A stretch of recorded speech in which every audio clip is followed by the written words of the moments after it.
Hello everyone, welcome back to another video. So guys, in this video I'm going to show you how to fix Windows 11 from crashing, randomly crash. So guys, if you have the problem, I'm going to show you how you can fix this. So let's get start the video.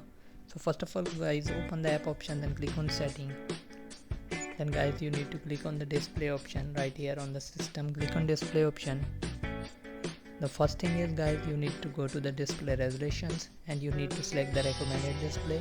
So I have already selected the recommended display. Then after this guys, you need to open the setting again. Then guys, search here for performance. Then click on adjust the appearance and the performance of the windows. Then click on advanced as you can see here. Then simply click on change.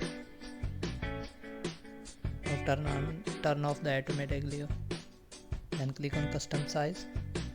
Now guys, you need to give it the initial size on, as you can see the space is available on the C disk. So now you can give it here, example you can give it 3000 MB or 2000 MB.